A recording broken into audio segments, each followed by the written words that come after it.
Hi guys, hope you're all okay this morning. This is the third, I think, update of the Rifield's US main battle tank, M1a1 or A2 with the full interior, the cell build, and there she is. As you can see, the base coat's down, pre-shading's been done. Let's just turn that off a sec and let's try the normal lap first.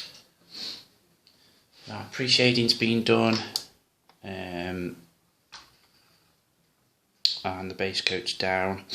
I've now put the side skirts on, and the only thing I've sort of missed is just sort of the back here where the engine, but it doesn't look too bad.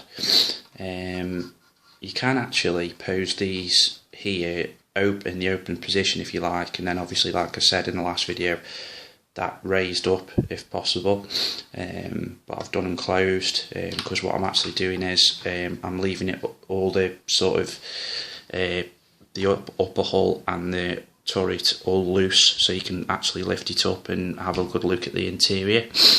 So I now need to gloss it and do a bit of detail painting next, but I'm thinking I'm just going to go over the engine part at the back again, but the pre-shading's been done and the base colour is done. I'm quite chuffed. I've used Model Air colours on most of it, apart from the main interior where the driver sits and where the engine is. I've used Tamiya flat white for that. This base colour, I think, is Model Air sand colour. I was going to go with MiG ammo colour, but I decided against it. I don't, I'm not getting best results with that, so I'm just going to use that solely with model colour for the detail painting, I think. I'm going to do the muzzle, not the muzzle, the what is it called? I forgot what it's called now. Of the barrel black, and then I'm going to have the stickers on, the decals on. The side skirts have been attached. You can't particularly see the photo etch now on that, which I'm quite chuffed with actually. The wheels have been done, which I'll show you in a minute. But basically, if you I'll show you bit by bit. So I've done the turret interior. I've done green, light duckhead green, but I'll show you the main interior first. So the hatch will open, and that will be where the driver sits, which you'll be able to see. So that'll be that. Obviously I've not done any detail painting yet, so that's where the driver will be sitting, and that's where all the detail is and that. I don't know if you can see all that there. So obviously I will be doing the detail painting soon, and then of course the engine. So that's Tamiya flat white. I have got better results out of that now. I went over it, give it a couple of coats, which is a bit better, and then the pre-shading on the bottom of the tank of the lower hull, and then I've attached the side skirts, and then the white obviously underneath where the driver would be sitting. These side skirts were a bit of a nightmare actually, because they're separate. You had to glue them separate, so of course you had to make sure they were massively straight. Sorry about that, guys. Had a bit of an accident. The camera fell off, but as I said to you before, I'll always leave these little errors in because I can't be bothered with dealing with them all, deleting everything. And I think it's only right at the end of the day. Anyway, yeah, so that flaps, the side panel, the armour panel there, slightly bent off, which when it's all dusty properly, I'm going to stick it down a bit better. Then we go on to the turret interior. I've done the hatches so they open because I've got a couple of figures which I'll show you in a minute. However, I have sprayed it duckhead green, which is like the interior green, which is that colour there. Let's just get this off, okay. There's the underneath of it, so that's the colour of it. And there is the interior all done there. So as you can see, that's the colour. Obviously the barrel will be painted properly, the right colour as it come in, and then obviously the detail bits of painting will all be done. Don't believe it. I'm knocking everything off. But yeah, so that's that bit. And I've lost an aerial, which is great. However, that's that. The engine is now coated properly with, I can't remember what colour I used for this. Oh, it was gunmetal, I think. Oh no, metallic black. Model Air metallic black colour. However, obviously the detail painting will be done. The instructions say to add 50% matte black MIG ammo and polished metal 50%. So I just thought metallic black I'll just do just right. But however, that's all done now. The sanding and that could have been a bit better on the seam there, where I've had to fill a bit. But you know, hey, all, you know, it's an engine. You can always do it up with a bit of oil. Well, you can make it look like oil. The figures, I've got the base colour on and all done, ready. Again, I've used Model Air, which I think is Desert Tan, that colour is.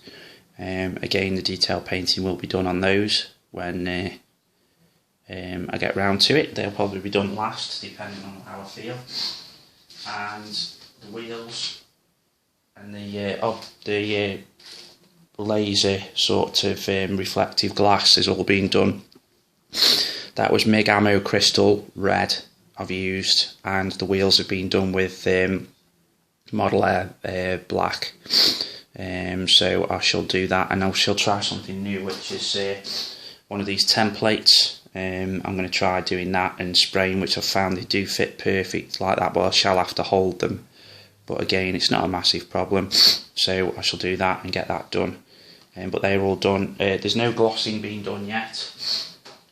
It will all need to be done soon, which I'm going to perhaps do this afternoon or this morning if I get a chance. So that'll be all that.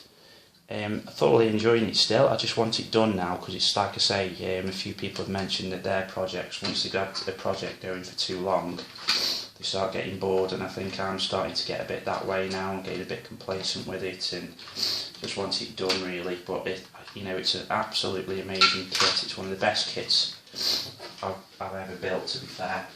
I've really thoroughly enjoyed it. These are the sort of accessory bits that come, you know, that you can build. You've got quite a few that you can build, and there's even more still left on the sprues, like the oil cans and water cans. You get sort of all these that you can, you know, add to the back of the baskets and everything. And there's what looks like some sort of vent and that they add on to the back of the turret basket. And then ammo racks and drink sort of and ammo cans are all there. Again, the sprue's still quite full with extra ones. I've just done what the kit's told us to do. And then the tracks I haven't got much further with. I've done all of Y1 and now I'm on Y2s, which are nearly done.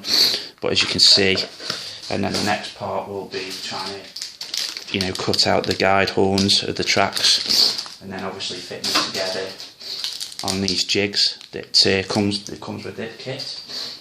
But on sort of research that I've been doing, I've been using these two books, which is that one and the Images of War M1 Abrams tank. And most of these tanks I've seen do come with the white interior for where the driver is, and also sort of a white cream interior where the turret is and that. But I have seen, I think it's more so on the M1a2, the Tusk sort of versions, the turrets are sort of duck egg greeny, and I do actually really like that for interiors of tanks. So I thought, with it being, you know, my kit and that, I'm not really fussed. So I thought I'll go with duck egg for the turret interior. Here's where the engine goes, and as you can see, it's all white and that. So I've done sort of it quite a bit accurate, apart from obviously that bit. I did say that I wanted to sort of go with this sort of paint plan, this sort of paint call out, but now I've gone all sand, I think, because I am going to try and build a Tusk M1a2 this year, either the Meng one or the Tamiya one, and that will be that colour, because I just think it just looks awesome for an Abrams tank, that sort of colour version. And a few of them I did see in Iraq, so that's them. But anyway, that's literally the update. I'm sorry for the balls up with the dropping of the camera, but hey ho, you can't have everything, can you? But yeah, so that is the where we are with that. So thanks for everybody for all your kind comments on the previous update. I will try and get round to doing a monthly update. However, you know, it's just trying to get a chance to do one really. So, but I will do one hopefully. Hope everybody's well, guys. And Devon, I'm glad to hear that you're well after your accident, after your paper round that morning, just before Christmas. I am glad to see that you're okay. Anyway, I hope you're all well, guys. Stay safe, and may the force be with you.